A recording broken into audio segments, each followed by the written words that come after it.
Hello guys, स्वागत है आप सभी का हमारे YouTube channel success study point पे। This is me HS Maurya.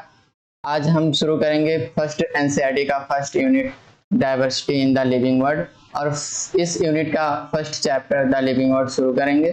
तो चलिए शुरुआत करते हैं हम लोग। और बहुत सिंपल चैप्टर है, कठिन नहीं है, एक बार पढ़ेंगे तो समझ में आ जाएगा। तो चलिए शुरू करते हैं। चैप्टर है द लिविंग वर्ल्ड, ठीक है। चलिए टॉपिक समझ लेते हैं हम लोगों को क्या क्या पढ़ना है।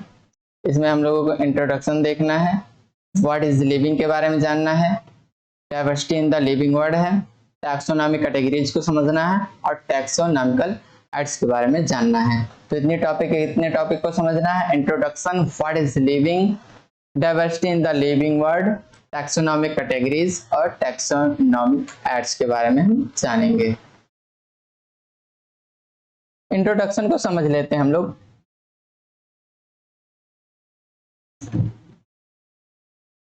इंट्रोडक्शन क्या है? कह रहा how wonderful is the living world. Living world है जो हमारा जीव जगत है, वो कितना रोचक है, कितना वंडरफुल है। The wide range of living types is amazing. जो लिविंग्स के प्रकार हैं इतने सारे, ये सब बहुत अमेजिंग है। अब हम देखते कहते हैं कि द एक्स्ट्रा ऑर्डिनरी हैबिटाट, ये जो एक्स्ट्रा ऑर्डिनरी हैबिटाट हैं, इतने सारे हैबिटाट जहां पर लिविंग्स रहते हैं, इनमें वी फाइंड लिविंग ऑर्गेनिज्म, जहां हम लिविंग ऑर्गेनिज्म को फाइंड करते हैं। अब ये हैबिटाट में क्या हो जाएगा, जैसे आपका कोल्ड माउंटेन्स हो गए, डेसिडियस फॉरेस्ट हो गए, आपके ओशियंस हो गए, या फ्रेश वाटर लेक्स हो गए, डिजर्ट्स हो गए, हॉट स्प्रिंग हो गए। ये सब जो है लीव अस स्पीचलेस, हमको निःशब्द कर देते हैं, सोचने पे मजबूर कर देते हैं कि इतने हैबिटाट में इतने सारे लिविंग्स कैसे पॉसिबल हैं, ठीक है। और ये जो हॉट स्प्रिंग होता है, यहाँ पर बैक्टीरिया रहते हैं, ठीक है। और टेम्परेचर जो होता है मोर देन 100 डिग्री सेल्सियस होता है। यहाँ पर टेम्परेचर कितना होता है? मोर देन 100 डिग्री सेल्सियस होता है। The beauty of galloping horse, ये जो सरपट दौड़ते हुए घोड़े या माइग्रेटिंग बर्ड्स, ऐसी पक्षियां जो एक जगह से दूसरे जगह चली जाती हैं। द वैली ऑफ फ्लावर्स, घाटी के आप फ्लावर देख लें। और द अटैकिंग शार्क्स, या अटैकिंग शार्क्स को देख लें आप। डीप सेंस वंडर, हमको अंदर से आश्चर्यचकित कर देते हैं। द इकोलॉजिकल कॉन्फ्लिक्ट, अगर हम इकोलॉजी के बेस पे देखें तो जो पॉपुलेशंस हैं या कम्युनिटी में जो अलग अलग स्पीसीज के जो मेंबर्स हैं, ऑर्गेनिज्म हैं पॉपुलेशन में, उसमें कॉन्फ्लिक्ट मतलब टकराव या संघर्ष, जैसे भोजन को लेकर संघर्ष होना, ठीक है। कॉपरेशन मतलब सहयोग, या एक दूसरे के प्रति जो सहयोग होता है, उसको अगर हम देखें तो हमको ये अंदर से रिफ्लेक्ट करते हैं, डीपली रिफ्लेक्ट कि what indeed is life, life आखिर है क्या, ठीक है। The question has two implicit question, और इस क्वेश्चन में दो और क्वेश्चन हैं। पहला क्वेश्चन है कि what living is opposed to the non living, कि आखिर नॉन लिविंग से लिविंग अलग कैसे है। और दूसरा है what the purpose of life is, जीवन का उद्देश्य क्या है, ठीक है। तो इसको हम समझते हैं। चलिए पहला है व्हाट इज लिविंग, लिविंग क्या है। अगर हम आपसे कहें कि लिविंग क्या है तो आप क्या जवाब देंगे? यही कहेंगे कि जिसमें मूवमेंट हो, जो ब्रीदिंग करता हो, जो जैसे हम कुछ खा रहे हो, तो ये सब प्रॉपर्टी देखकर आप सीधे सीधे बता देते हैं कि ये लिविंग है, ठीक है। तो हम कैसे बताते हैं? कुछ प्रॉपर्टी को देख करके हम रिकॉग्नाइज करते हैं, हम डिफरेंशिएट करते हैं कि ये चीज लिविंग है और ये नॉन लिविंग है, ठीक है। वही लिखा है कि लिविंग शो सम यूनिक, कुछ यूनिक और डिस्टिंक्टिव, कुछ विशेष कैरेक्टरिस्टिक्स होते हैं, कुछ लक्षण होते हैं जिसे हम समझ सकते हैं, डिफरेंशिएट कर सकते हैं लिविंग को फ्रॉम नॉन लिविंग से। लिविंग को नॉन लिविंग से, सजीव को निर्जीव से हम अलग कर सकते हैं। कुछ कैरेक्टर हैं, कुछ प्रॉपर्टी हैं, कुछ विशेष लक्षण हैं जिसे हम देखकर बता देते हैं कि ये चीज लिविंग है और ये नॉन लिविंग है। ठीक है, अब जैसे कह रहा है इसमें कुछ प्रॉपर्टी कैसे क्या है, growth, reproduction, ability to sense environment and mount a suitable response come to our mind. और ऐसे ढेर सारे प्रॉपर्टी हमारे माइंड में आते हैं और जिसे हम देख कर कह देते हैं कि हाँ ये लिविंग का फीचर है, ये लिविंग का फीचर है, और उस बेसिस पे हम बता देते हैं, डिफ्रेंशिएट कर देते हैं लिविंग को नॉन लिविंग से। ओके, अब हम समझते हैं प्रॉपर्टीज ऑफ लिविंग। इसमें हम दो चीजें समझेंगे, पहला है कैरेक्टरिस्टिक फीचर और दूसरा है जो है आपका डिफाइनिंग फीचर। दूसरा है डिफाइनिंग फीचर। ठीक है, अब कैरेक्टरिस्टिक फीचर में आपका क्या है, कैरेक्टरिस्टिक फीचर क्या होते हैं, जो लिविंग में पाए जाते हैं और नॉन लिविंग में भी पाए जाते हैं, और ये एब्सेंट भी हो सकते हैं लिविंग में, ये हो गया। ठीक है, और जो डिफाइनिंग फीचर होते हैं आपके, ये found in all living organism, all living organism,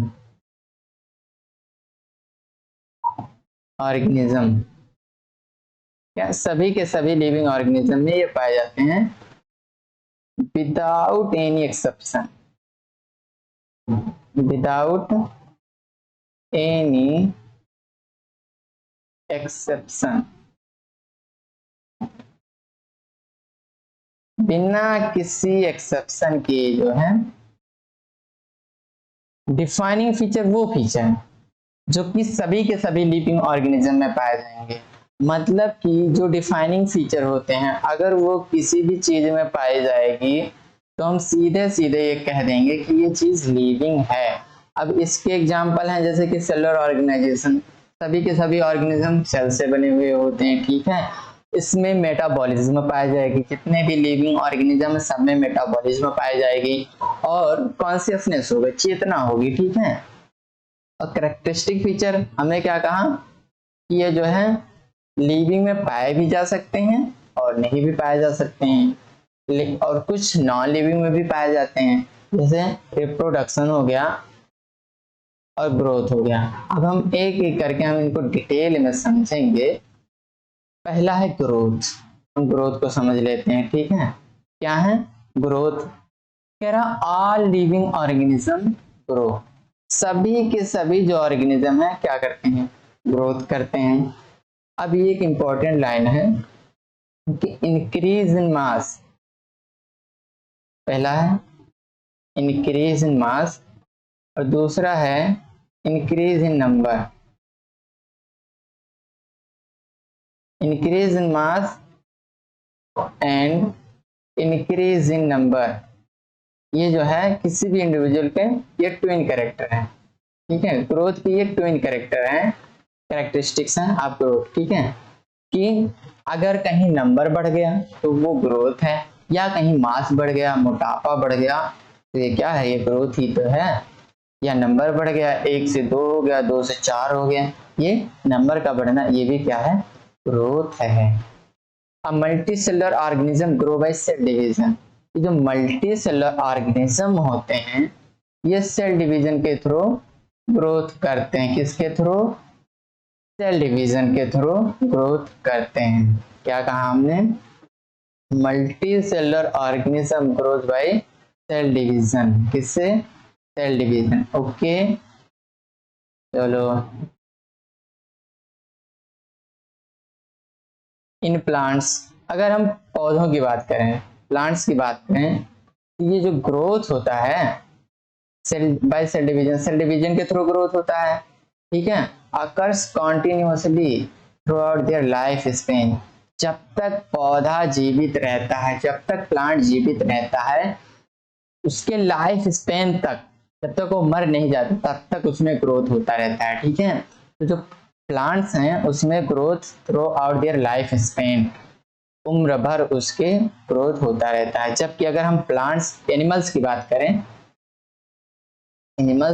करें, this growth is seen only up to certain age, कुछ निश्चित समय तक यह ग्रोथ देखा जा सकता है, जबकि जो सेल डिवीजन है occurs in certain tissue to replace lost cell, कुछ गायब हुए सेल्स में जो है कुछ टिश्यू में वो होता रहता है। जैसे आप मान लो कहीं कट लग गया या इंजरी हो गई, कहीं घाव बन गया, तो ऐसा तो है नहीं कि उसमें ब्लड हमेशा निकलता रहता है, कुछ समय बाद सही हो जाता है। तो वहाँ क्या होता है, वहाँ सेल डिवीजन के थ्रू जो लॉस्ट सेल है उनकी भरपाई हो जाती है और हमारा कट और इंजरी ठीक हो जाता है। ठीक है, यूनिसेलुलर ऑर्गेनिज्म, अगर हम यूनिसेलुलर ऑर्गेनिज्म की बात करें तो जो ग्रोथ होता है वो भी सेल डिवीजन के थ्रू ही होता है।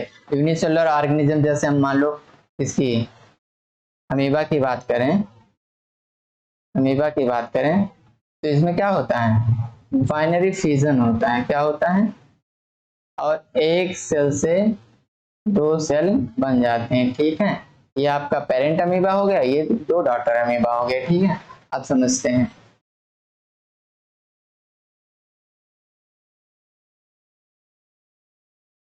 Cell division can easily observing in vitro culture. अब देखो दो टर्म हम आपको बताते हैं, एक होता है इन विवो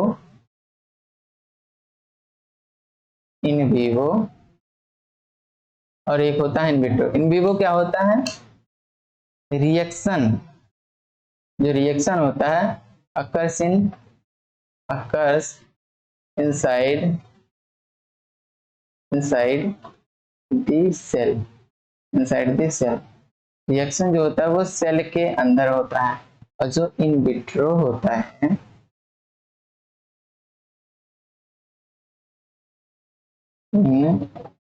विट्रो, जो रिएक्शन होता है इसमें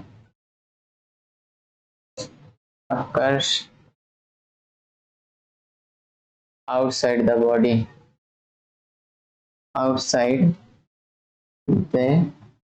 body, ठीक है। तो हमने दो टर्म आपको बताए, इन विवो और इन विट्रो। ठीक है,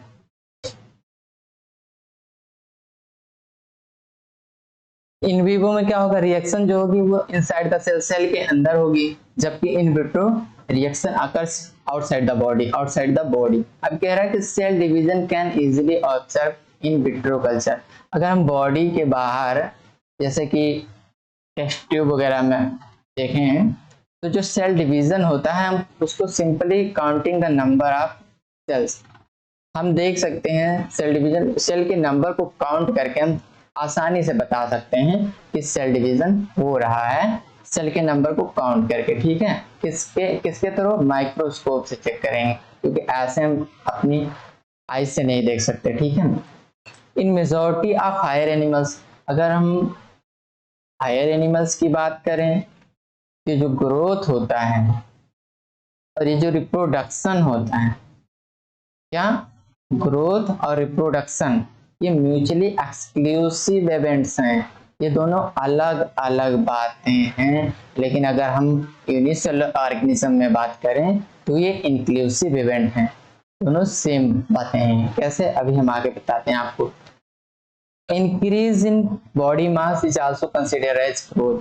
अगर हम बॉडी मास को देखें, बॉडी मास के बढ़ने को अगर हम कंसीडर करें क्या as a character of growth, अगर हम ग्रोथ का कैरेक्टर माने, वैसे भी माना जाता है। तो कुछ नॉन लिविंग ऑब्जेक्ट्स हैं वो भी ग्रोथ शो करते हैं, लेकिन ये ग्रोथ कैसे शो करते हैं, accumulation of material on the surface. तो ये मटेरियल का एक्यूमुलेशन हो जाता है सरफेस पे और इसे हम ग्रोथ कहते हैं, क्योंकि उसका मास बढ़ गया। अब इसको हम एक्सट्रिंसिक ग्रोथ कहते हैं, क्योंकि ये बॉडी के आउटसाइड होता है, इनसाइड से नहीं होता।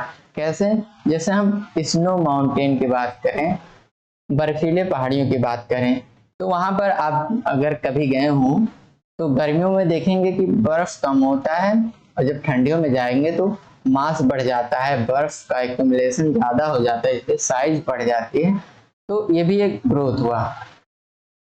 तो snow mountain grow by addition of snow on them, उस पर बर्फ जम जाते हैं और ग्रोथ हो जाता है, ठीक है। बिल्डर्स, पत्थर को देखें हम, बड़े बड़े पत्थर, ठीक है। सैंड माउंटेन्स, आप रेत के टीले हो गए, ठीक है। तो ये सब जो है ग्रोथ करते हैं, नॉन लिविंग ऑब्जेक्ट्स हैं लेकिन ग्रोथ करते हैं। और ये ग्रोथ कैसा होता है? एक्सटेंसिव ग्रोथ होता है by the accumulation of material on the surface. Okay, in living organism, अगर हम लिविंग ऑर्गेनिज्म की बात करें तो जो ग्रोथ होता है फ्रॉम इनसाइड, इनसाइड होता है, अंदर से होता है, इसलिए हम इसको क्या कहते हैं? इंट्रिंसिक ग्रोथ कहते हैं।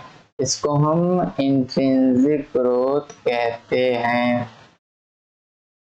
जबकि जो नॉन लिविंग ऑब्जेक्ट्स थे, जैसे कि आपका स्नो माउंटेन हो गया, बिल्डर्स हो गए, सैंड माउंट्स हो गए, ये सब एक्सटेंसिव ग्रोथ शो करते हैं by the accumulation of material on the surface. Okay, आप समझते हैं, growth is a fundamental characteristic of all living organism. जो ग्रोथ है सभी के सभी लिविंग ऑर्गेनिज्म में पाया जाएगा। ये फंडामेंटल कैरेक्टर है कि हाँ, सभी के सभी लिविंग ऑर्गेनिज्म में ग्रोथ होगा, but kind not be taken as a defining property. Defining property हम इसको नहीं ले सकते, क्योंकि डिफाइनिंग प्रॉपर्टी हमने क्या बताया था कि जो सभी के सभी लिविंग ऑर्गेनिज्म में पाया जाए विदाउट एनी एक्सेप्शन। लेकिन इसका एक्सेप्शन हमने देखा क्या? स्नो माउंटेन देखा, बोल्डर्स देखा, सैंड माउंटेन देखा, रेत के टीले देखे, तो इसमें भी ग्रोथ होते थे। इसलिए हम इसको जो है डिफाइनिंग फीचर नहीं ले सकते, can not be taken as a defining property. जबकि ये भी बात सही है कि अ डेड ऑर्गेनिज्म, एक डेड ऑर्गेनिज्म कभी भी ग्रोथ नहीं शो कर सकता, ठीक है। तो हमने ग्रोथ पढ़ लिया, अब चलो देखते हैं अगला पॉइंट क्या है। रिप्रोडक्शन। रिप्रोडक्शन क्या है? फॉर्मेशन ऑफ, क्या है? Formation of offspring by parents.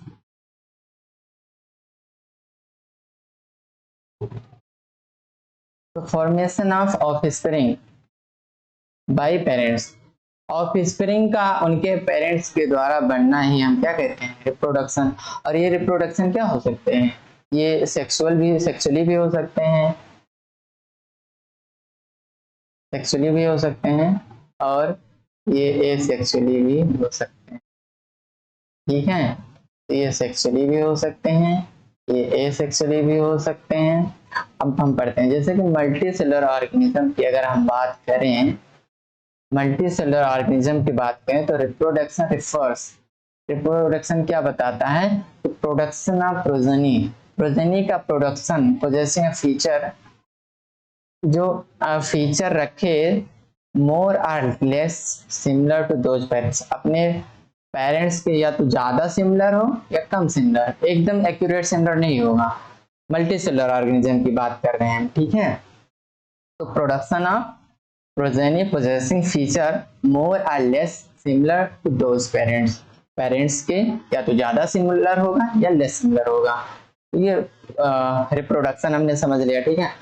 Organism reproduce, organism दो मेथड से रिप्रोड्यूस कर सकते हैं, या तो वो एसेक्सुअली करेंगे और या सेक्सुअली करेंगे, ठीक है। एसेक्सुअल कैसे? जैसे हम फंजाई की बात करें तो फंजाई जो मल्टीप्लाई करते हैं, अपनी संख्या को बढ़ाते हैं एसेक्सुअल तरीके से, और वो क्या है? इसमें स्पोर्स पाए जाते हैं, एसेक्सुअल स्पोर पाए जाते हैं, ठीक है। लाखों की संख्या में स्पोर पाए जाते हैं, और ये स्पोर जो है नए फंजाई का जन्म देते हैं, ठीक है, प्रोड्यूस करते हैं। अगर हम लोअर ऑर्गेनिज्म की बात करें, लोअर ऑर्गेनिज्म जैसे कि ईस्ट और हाइड्रा की बात करें, इसमें बटिंग होती है, क्या होती है? ईस्ट और हाइड्रा में बटिंग होती है, ठीक है। ईस्ट और हाइड्रा में बटिंग होती है, और फंजाई में क्या होता है? एसेक्सुअल स्पोर पाए जाते हैं, ठीक है। रिप्रोडक्शन एसेक्सुअली भी हो सकता है और सेक्सुअली भी हो सकता है, इस रिप्रोडक्शन क्या है? प्रोडक्शन ऑफ प्रोजेनी है। पोजेसिंग फीचर किसके तरह होते हैं? अपने पेरेंट्स के या तो ज्यादा सिमिलर होंगे या लेस सिमिलर होंगे। अगर अब हम प्लेनेरिया की बात करते हैं, प्लेनेरिया, जो प्लेनेरिया होता है फ्लैटवर्म्स इसी को कहते हैं, वी ऑब्जर्व ट्रू रीजनरेशन। इसमें क्या होता है? ट्रू रीजनरेशन पाया जाता है, इसमें ट्रू रीजनरेशन पाया जाता है। तो प्लेनेरिया में क्या पाया जाता है? ट्रू रीजनरेशन पाया जाता है। इसमें प्लेनेरिया में फ्लैटवर्म्स इसी को बोलते हैं। इसमें क्या होता है ट्रू रीजनरेशन में? जो फ्रेगमेंटेड, हम कई सारे इसको फ्रेगमेंट बना लेते हैं जो, और जो फ्रेगमेंटेड ऑर्गेनिज्म होता है वो पार्ट रीजनरेट होके लॉस्ट पार्ट होता है its body and becomes a new organism. जो फ्रेगमेंटेड पार्ट होता है वो रीजनरेट होके न्यू ऑर्गेनिज्म बना लेता है। जो फ्रेगमेंटेड पार्ट होता है वो रीजनरेट होके नया ऑर्गेनिज्म बना लेता है। ठीक है, चलो अब हमने पढ़ा था कि जो ग्रोथ होता है, जो ग्रोथ होता है वो क्या होता है? Increase in cell number, cell number के बढ़ने को, या मास बढ़ जाए तो हम इसको क्या कहते हैं? कि ग्रोथ हो रहा है। ठीक है, हेंस अगर हम यूनिसेलुलर ऑर्गेनिज्म की बात करें, अगर हम यूनिसेलुलर ऑर्गेनिज्म की बात करें तो रिप्रोडक्शन और ग्रोथ ये क्या है? दोनों सिनोनिमस हैं। सिनोनिमस मतलब एक प्रोसेस, एक जैसे प्रोसेस है, पर्यायवाची हैं। कैसे हैं बताते हैं आपको। क्या कह रहा है कि reproduction is synonymous with growth, growth से जो है सिनोनिमस होता है रिप्रोडक्शन। कैसे? जैसे एक हमने क्या लिया? अमीबा लिया, अभी हमने आपको बताया था। इसमें क्या हुआ? बाइनरी फिजन हुई और एक से दो अमीबा बन गए। ठीक है, ये क्या था? एक पेरेंट अमीबा था, उससे क्या बन गए? Daughter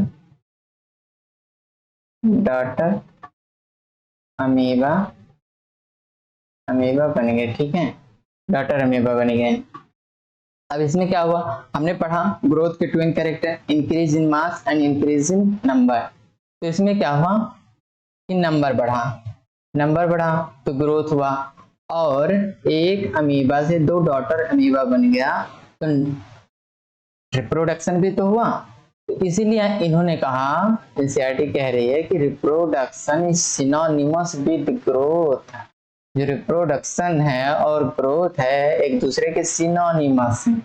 it distinguish living from non living. जो रिप्रोडक्शन है लिविंग को नॉन लिविंग से अलग करती है, but it is not defining property. ये डिफाइनिंग प्रॉपर्टी नहीं है। कैसे? अभी हम आगे समझेंगे कैसे जो है रिप्रोडक्शन, क्योंकि कोई भी नॉन लिविंग ऑब्जेक्ट्स रिप्रोड्यूस नहीं कर सकता, तो इसको जो है डिफाइनिंग फीचर होना चाहिए था, लेकिन नहीं है। क्यों? जो डिफाइनिंग फीचर होते हैं उसका कोई एक्सेप्शन नहीं होता, जबकि रिप्रोडक्शन का एक्सेप्शन है।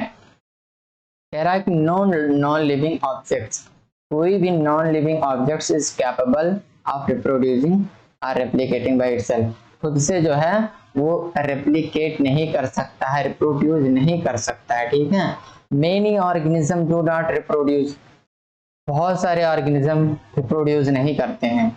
जैसे कि आपका हो गया म्यूज हो गए, खच्चर, इनफर्टाइल ह्यूमन कपल। कुछ ह्यूमन कपल जो होते हैं वो इनफर्टाइल होते हैं, वो रिप्रोड्यूस नहीं कर सकते। ठीक है, बच्चे नहीं पैदा कर सकते।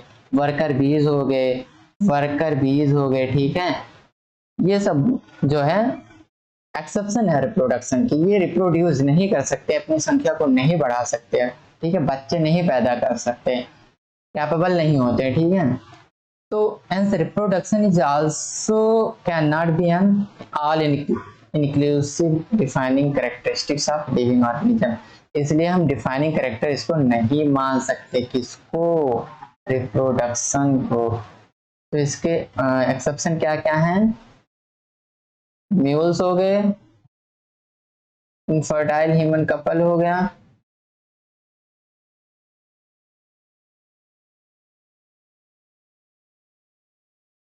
इनफर्टाइल ह्यूमन कपल हो गया, वर्कर बीज हो गई। ये एक्सेप्शन है किसके, रिप्रोडक्शन की, ठीक है।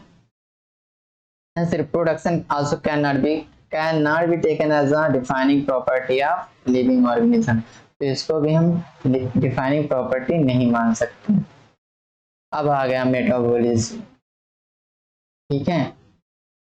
मेटाबॉलिज्म कह रहा है कि all organism are made up of chemicals, all organism जितने भी ऑर्गेनिज्म है सब केमिकल्स से मिलके बने हुए होते हैं।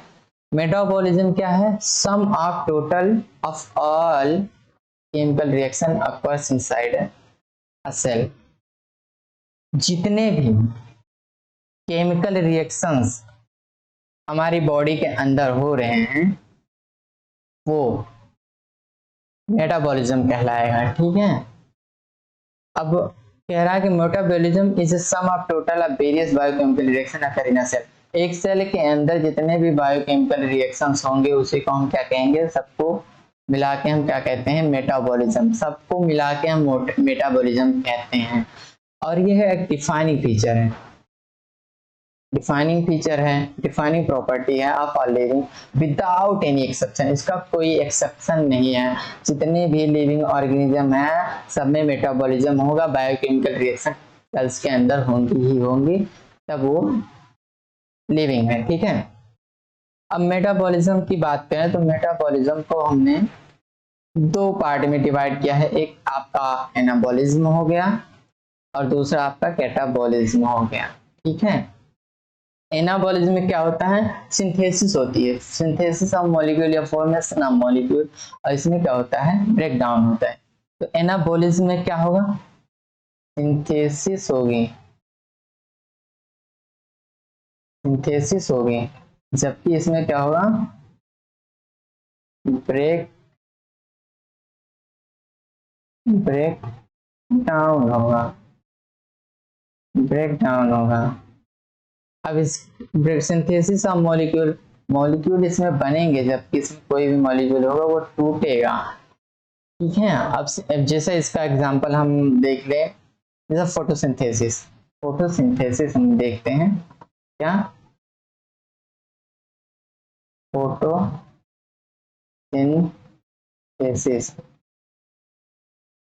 फोटोसिंथेसिस ये एग्जांपल हो गया एनाबॉलिज्म का। और इसमें आपका ले लो रेस्पिरेशन, रेस्पिरेशन, इसमें दोनों में क्या होता है,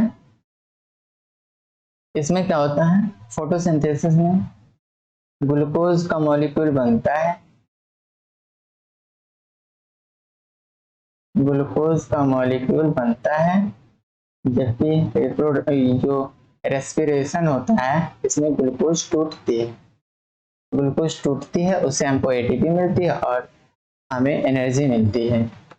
तो समझ में आया, एनाबॉलिज्म में क्या है, सिंथेसिस ऑफ मॉलिक्यूल, कैटाबॉलिज्म का है ब्रेकडाउन ऑफ मॉलिक्यूल, मॉलिक्यूल टूटेगा और इसमें क्या होगा, मॉलिक्यूल का फॉर्मेशन होगा, जैसे कि इसमें फोटोसिंथेसिस होगी, फोटोसिंथेसिस में क्या होगा, ग्लूकोज बनेगा, ठीक है, खाना बनेगा, और इसमें कैटाबॉलिज्म में रेस्पिरेशन के थ्रू ग्लूकोज टूटेगा और टूटेगा हमको एटीपी मिलेगी, एटीपी से हमको एनर्जी मिलेगी और हम अपनी दिनचर्या को आगे बढ़ा सकते हैं।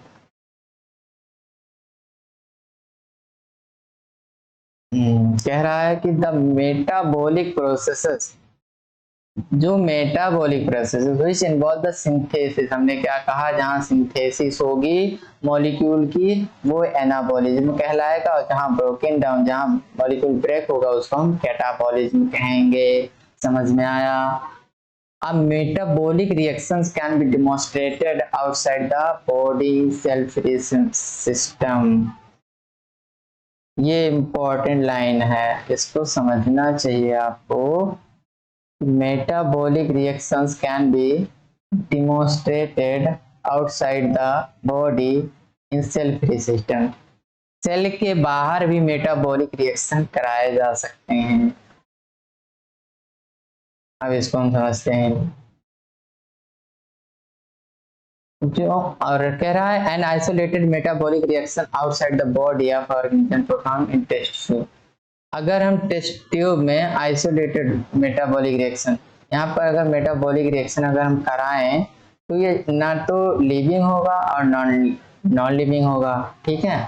Isolated metabolic reaction in vitro, in vitro मतलब बॉडी के बाहर, वो नॉन लिविंग होगी, नॉन लिविंग थिंग होगी। बट ये जो रिएक्शन होगा ना, अगर हम टेस्ट ट्यूब में इन विट्रो सेल के बाहर, बॉडी के बाहर हम कोई रिएक्शन करा रहे हैं तो वो जो है लिविंग थिंग नहीं होगी, लेकिन लिविंग रिएक्शन होगी। अब ये जो लाइन है ये क्या कह रहा था कि metabolic reactions can be demonstrated. Demonstrated मतलब हम कराएंगे, खुद नहीं होगा। जैसे मान लो एक हमने टेस्ट ट्यूब लिया, इसमें हमने क्या ले लिया, लैक्टोज ले लिया, लैक्टोज ले लिया, ठीक है, लैक्टोज ले लिया। तो ये जो है खुद ब खुद जो है इसमें ग्लूकोज और गैलेक्टोज में नहीं टूट जाएगा, ठीक है। ये खुद ही ग्लूकोज और गैलेक्टोज में नहीं टूटेगा, इसको हम डिमॉन्स्ट्रेट कराएंगे, खुद कराएंगे तब जाके होगा। इसलिए ये जो है लिविंग थिंग नहीं है, बट ये एक लिविंग रिएक्शन है जो सेल के अंदर भी हो रही है। वही चीज हम टेस्ट ट्यूब में बाहर इन विट्रो कल्चर में करवा ले रहे हैं, ठीक है।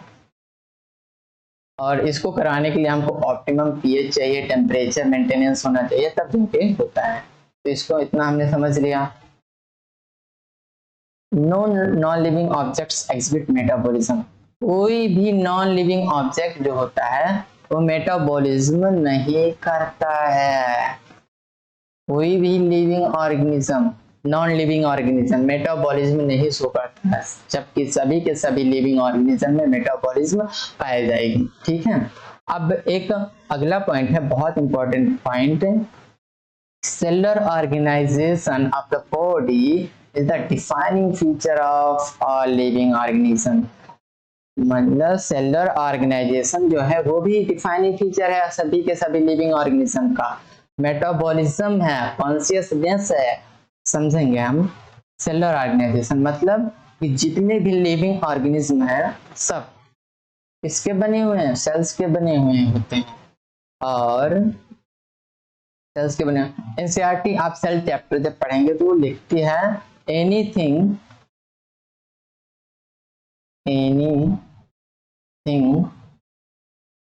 less than a complete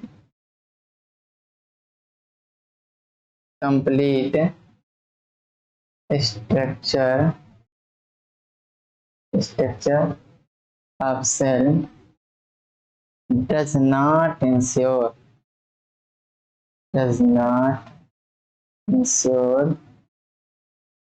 live independent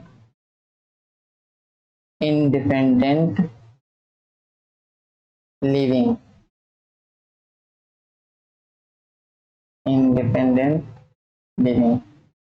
मतलब कि anything less than a complete structure. एक सेल से छोटा अगर कुछ भी है, एक सेल से कम कुछ भी है तो हम उसको लिविंग नहीं कह सकते। अगर हम बोले कहीं से मान लो कोई चीज आपने खोज की, अगर आपने उसको लिविंग बोला तो इस एकदम से श्योर है कि उसमें सेल कम से कम एक सेल होगा। अगर सेल है तो वो लिविंग है। तो सेलुलर ऑर्गेनाइजेशन एक डिफाइनिंग प्रॉपर्टी हो गई, यह डिफाइन करती है लिविंग को, ठीक है। अब हम कॉन्शियसनेस को समझते हैं, क्या है consciousness. The most obvious and technically complicated feature of all living organism। ये मोस्ट ऑब्वियस और टेक्निकली कॉम्प्लिकेटेड है। ऑब्वियस मतलब कि जैसे प्रत्यक्ष, ठीक है, और टेक्निकली कॉम्प्लिकेट बहुत कठिन, टेक्निकली अगर हम देखें तो बहुत कठिन प्रोसेस है ये, ठीक है। और ये क्या प्रोसेस है कि ability to sense, their surroundings, अपने सराउंडिंग्स को, अपने पर्यावरण को, अपने वातावरण को सेंस करना जो है ये बहुत कठिन प्रोसेस है, लेकिन प्रत्यक्ष है, ऑब्वियस है। कैसे ऑब्वियस है? क्योंकि ये तो कोई भी चीज हम उसको बहुत आसानी से सेंस कर सकते हैं, लेकिन क्या आप जानते हैं कितना कॉम्प्लिकेट होता है? अगर हम अब बोल रहे हैं तो वाइब्रेशन जा रही है आपके कानों तक, electric impulse and nervous impulse generate होते हैं, उसके अंदर केमिकल इंटरेक्शंस, केमिकल रिएक्शंस होते हैं ढेर सारे, तब जाके हम कोई चीज रिस्पॉन्स कर पाते हैं। तो ये टेक्निकली कॉम्प्लिकेटेड है दीज स्टिमुलाई। और ये जो एक्सटर्नल स्टिमुलाई को रिस्पॉन्ड करता है, ये जो एक्सटर्नल स्टिमुलाई है ये आपका फिजिकल हो सकता है, केमिकल हो सकता है, बायोलॉजिकल हो सकता है। तो कह रहे हैं कि the most obvious and technically complicated feature of all living organism is the ability to sense their environment. अपने एनवायरनमेंट को सेंस करना बहुत टेक्निकली कॉम्प्लिकेटेड, बहुत कठिन प्रोसेस है, और उसको रेस्पॉन्ड करना, एक्सटर्नल स्टिमुलाई को रेस्पॉन्ड करना। और ये एक्सटर्नल स्टिमुलाई जो होता है वो क्या हो सकता है? फिजिकल हो सकता है, केमिकल हो सकता है, बायोलॉजिकल हो सकता है। ठीक है, वी सेंस और एनवायरनमेंट, हम अपने एनवायरनमेंट को सेंस कर सकते हैं। कैसे? हमारे पास सेंस ऑर्गन है, ठीक है, हम देख सकते हैं क्योंकि हमारे पास आइज है, हम सुन सकते हैं क्योंकि हमारे पास सेंस ऑर्गन है, ईयर है, हम कोई चीज स्मेल कर सकते हैं क्योंकि हमारे पास नोज है, ठीक है, हम कोई चीज टेस्ट कर सकते हैं क्योंकि हमारे पास टंग, ये सब सेंस ऑर्गन है। जबकि अगर हम प्लांट्स की बात करें तो ये एक्सटर्नल फैक्टर को कैसे रिस्पॉन्ड करते हैं? एक्सटर्नल फैक्टर में आपका लाइट हो गया, वाटर हो गया, टेम्परेचर हो गया, अदर ऑर्गेनिज्म जैसे कि पॉल्यूटेंट्स हो गया, इनको रिस्पॉन्ड करता है कौन? प्लांट्स। जैसे अगर लाइट नहीं रहेगा तो फोटो पीरियड, डे लाइट अगर हमको प्रॉपर नहीं मिलेगी, पौधों को प्रॉपर नहीं मिलेगी तो फोटोसिंथेसिस नहीं होगा, फ्लावरिंग अफेक्ट होगी, प्रोडक्शन अफेक्टेड होगा, ठीक है, टेम्परेचर अफेक्ट करता है, वाटर नहीं प्रॉपर तरीके से मिलेगी तो पौधे इससे अफेक्टेड होते हैं और उससे रिस्पॉन्ड करते हैं। ठीक है, पॉल्यूटेंट्स अफेक्ट करते हैं पौधे को तो पौधे भी उसके अनुकूल रिस्पॉन्ड करते हैं। All organism from the prokaryotes, अगर हम प्रोकैरियोट्स देखें या मोस्ट कॉम्प्लेक्स यूकैरियोट्स, सब या तो हम प्रोकैरियोट्स से शुरू करें या हम मोस्ट कॉम्प्लेक्स यूकैरियोट्स की बात करें तो सब जो एक्सटर्नल एनवायरमेंटल स्टिमुलाई होती है उसको सेंस करते हैं और रिस्पॉन्ड भी करते हैं। ठीक है, फोटो पीरियड, अगर हम फोटो पीरियड की बात करें तो ये अफेक्ट करता है रिप्रोडक्शन पे सीजनल ब्रीडर्स, ऐसे ब्रीडर्स जो एक सीजन पे ही ब्रीड करते हैं। ठीक है, जैसे हम हो गए, हम इंसान हैं, हम कॉन्टिन्यूस ब्रीडर, हम कभी भी जो है बच्चे पैदा कर सकते हैं, लेकिन कुछ सीजनल ब्रीडर हैं वो बच्चे पैदा केवल सीजन पे ही करते हैं, रिप्रोडक्शन सीजन पे ही होती है, फ्लावरिंग सीजन पे ही होती है। ठीक है, तो ये प्लांट और एनिमल में अफेक्ट करता है, तो फोटो पीरियड हो गई। ऑल ऑर्गेनिज्म, सभी के सभी ऑर्गेनिज्म जो है अवेयर होते हैं देयर सराउंडिंग्स, अपने सराउंडिंग्स, अपने चारों तरफ से, अपने वातावरण से अवेयर होते हैं। और ये मोस्ट इंपॉर्टेंट लाइन है, human being is only organism who is aware of himself, जो खुद से भी अवेयर होता है, इसमें सचेतना पाई जाती है, खुद से अवेयर होते हैं, इसीलिए हम इसको क्या कहते हैं? Self conscious. तो सभी लिविंग ऑर्गेनिज्म में एक ह्यूमन ही ऐसा है जिसमें सेल्फ कॉन्शियसनेस पाई जाती है और किसी भी ऑर्गेनिज्म में नहीं पाई जाती है। ठीक है, इसलिए हमने क्या कहा, कॉन्शियसनेस जो होता है वो क्या होता है? डिफाइनिंग प्रॉपर्टी होती है।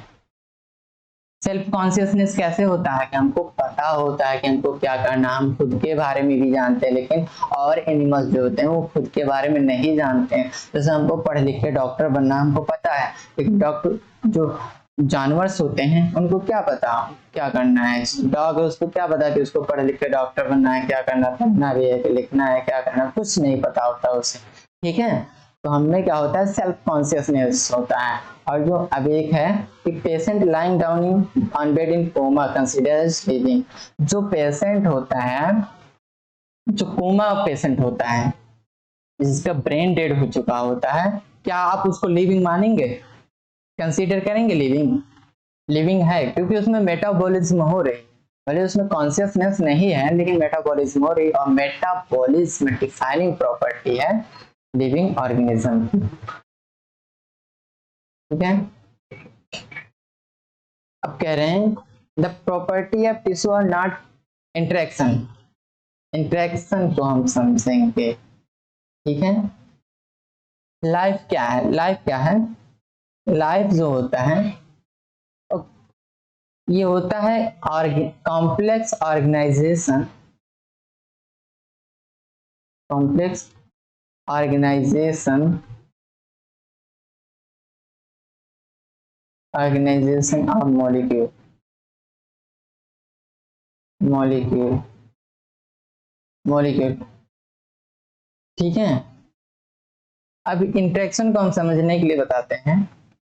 तो प्रॉपर्टीज ऑफ टिश्यू, जो टिश्यू की प्रॉपर्टी होती है वो एक सेल में नहीं पाई जाएगी, लेकिन ढेर सारे सेल जो मिलकर टिश्यू बनाते हैं, ये सब उनका जो है एक मिलके जो है ये प्रॉपर्टी डेवलप होती है। जो सारे के सारे सेल हैं जो टिश्यू बनाते हैं, उन सबकी प्रॉपर्टी मिलके ही टिश्यू की एक अलग प्रॉपर्टी डेवलप होती है। ठीक है ना? कॉन्स्टिट्यूएंट सेल, तो जो टिश्यू की प्रॉपर्टी होती है वो कॉन्स्टिट्यूएंट सेल में नहीं पाई जाएगी, लेकिन अराइज कैसे होता है? इंटरेक्शन से। किसके इंटरेक्शन से? कॉन्स्टिट्यूएंट सेल, सेल के इंटरेक्शन से जो होता है टिश्यू की प्रॉपर्टी जो है डेवलप होती है। तो अब हम बता दें, जैसे मॉलिक्यूल है, मॉलिक्यूल से मिलके क्या बना? आपका सेल बना। सेल से आपका सेल इंटरेक्ट करके क्या बनाई? टिश्यू बनाई। ठीक है, टिश्यू इंटरेक्ट करके क्या बनाया? ऑर्गन बनाया। ऑर्गन इंटरेक्ट करके क्या बनाए? ऑर्गन सिस्टम बनाए।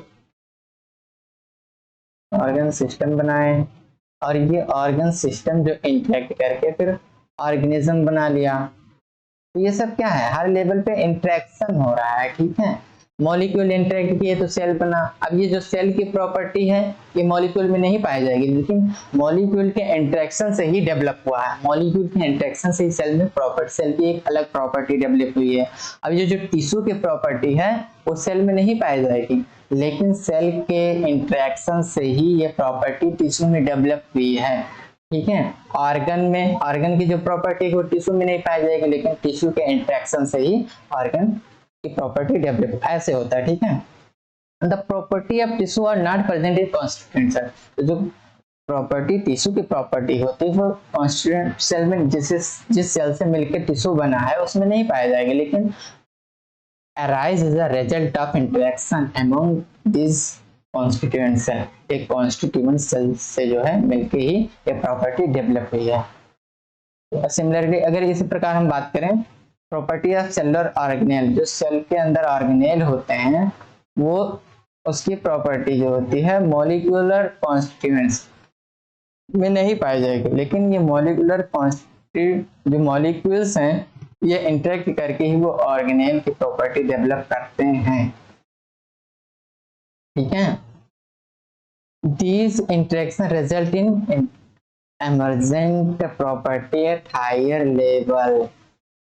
ये जो प्रॉपर्टी डेवलप होती है वो हायर लेवल पे एमर्ज कर जाती है, जैसे कि ढेर सारे मॉलिक्यूल सेल पे जाके एमर्ज कर दिए तो सेल बना, ढेर सारे सेल टिश्यू लेवल पे एमर्ज हुए तो टिश्यू बना। ठीक है, तो ये हायर लेवल पे एमर्ज हो जाती है प्रॉपर्टी। ठीक है, हायर लेवल पे। तो ये लाइन इंपॉर्टेंट है कि दिस जो इंटरेक्शन होता है, जैसे मॉलिक्यूल इंटरेक्ट किए, मॉलिक्यूल से हायर लेवल क्या है? सेल है, सेल बना। सेल इंटरेक्ट किए तो टिश्यू बना, टिश्यू इंटरेक्ट किए ऑर्गन बना, ऑर्गन इंटरेक्ट किए ऑर्गन सिस्टम बना, और ऑर्गन सिस्टम जब इंटरेक्ट किए तो एक ऑर्गेनिज्म बन गया। तो कह रहे हैं कि जो इंटरेक्शन है वो इमर्जेंट प्रॉपर्टी है at higher level. Higher level पे ये इमर्जेंट प्रॉपर्टी है। दिस फिनोमिना ये जो फिनोमिना है ये true organisational complexity at a level. जो ऑर्गेनाइजेशन होता है ये सभी लेवल पे, जैसे कॉम्प्लेक्सिटी जो मॉलिक्यूल पे होती है, सेल पे जाओगे कॉम्प्लेक्सिटी बढ़ गई, टिश्यू पे जाओगे और कॉम्प्लेक्स हो गया, ऑर्गन पे जाओगे और कॉम्प्लेक्स हो गया, ऑर्गन सिस्टम और कॉम्प्लेक्स हो गया, और ऑर्गेनिज्म सबसे ज्यादा कॉम्प्लेक्स हो गया। ठीक है, जटिल।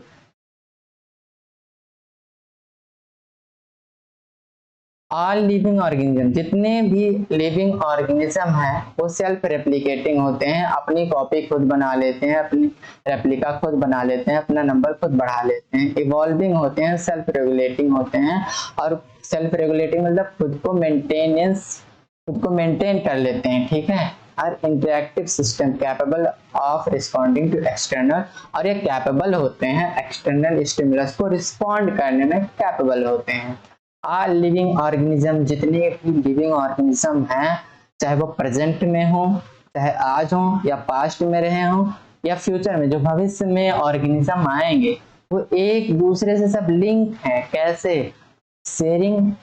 शेयर करते हैं। जैसे हम हैं तो हमारे बच्चों में जो है जेनेटिक मटेरियल जाएगा, तो हमने शेयर किया, तो एक दूसरे से लिंक है, उनके बच्चे आएंगे, तो जेनेटिक मटेरियल का जो है शेयरिंग होता है।